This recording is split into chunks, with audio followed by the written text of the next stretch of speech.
Voce libera, senza filtri né censura. La tua radio.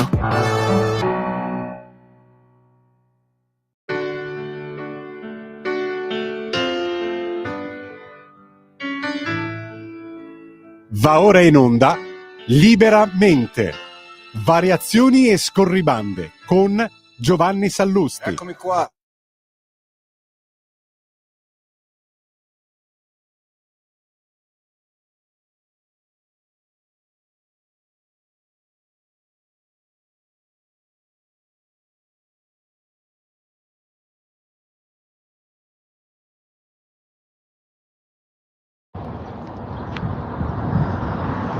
Buongiorno a tutti e bentornati a Liberamente, variazioni e scorribande qui su Radio Libertà.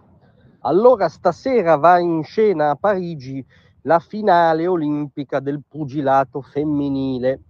Diciamo femminile perché insomma così lo chiamano e quindi noi ci adeguiamo al dogma mainstream. Stasera va in onda la finale del pugilato femminile che incredibilmente contrappone queste due atlete, l'algerina Imane Khelif e molti dicono cinese di Taipei.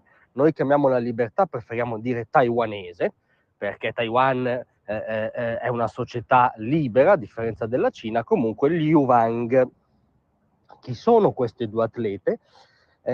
Incredibilmente sono le due al centro di polemiche da giorni, perché in test passati che le hanno viste protagoniste sono state rilevati cromosomi maschili XY e livelli di testosterone maschili, non femminili, motivo per cui queste due suddette atlete erano già state squalificate dai mondiali della boxe, insomma, che immagino decisione non presa da quattro estremisti sovranisti con la bava alla bocca, ma dalla Federazione Mondiale della Boxe.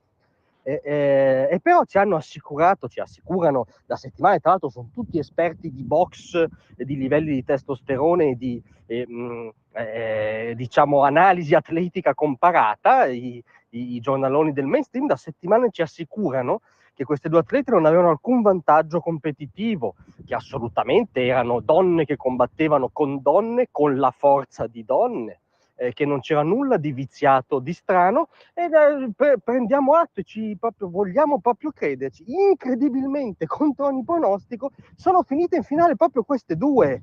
Che come dire, abbiamo visto scene anche abbastanza anomale, no? Cioè, abbiamo visto un atleta come la nostra Angela Carini, che è solo uno che non ha la più pallida idea di cosa sia lo sport può pensare che si alleni duramente per 4 anni, uno sport, come dire, pesante a livello psicofisico e nel cono d'ombra mediatico, no? Per 4 anni, poi arriva alle Olimpiadi e se ne va dopo 36 secondi per una questione ideologica. No, se ne va perché, come ha detto lei, i pugni facevano troppo male. Un'avversaria invece in semifinale, un'avversaria turca che ha affrontato la cinese invece, o la taiwanese meglio, ha chiuso l'incontro polemicamente facendo il gesto della X con le mani, riferendosi appunto alla differenza di cromosomi. Ma è tutto un caso, non siate reazionari per favore, non siate veramente sessisti, retrogradi, antidiritti, è assolutamente un caso che stasera si affrontino nella finale del pugilato virgolette femminili proprio le due atlete che avevano cromosomi e testosterone maschile. È assolutamente un caso. Poi se la prendono col generale Vannacci, se parla di mondo all'incontrario. Non sarà sempre un poeta stilnovista il generale Vannacci, ma stasera va in scena, a nostro giudizio, esattamente una scena di mondo all'incontrario. Ma ditelo sottovoce perché è un caso. È assolutamente un caso. Grazie a tutti e a lunedì.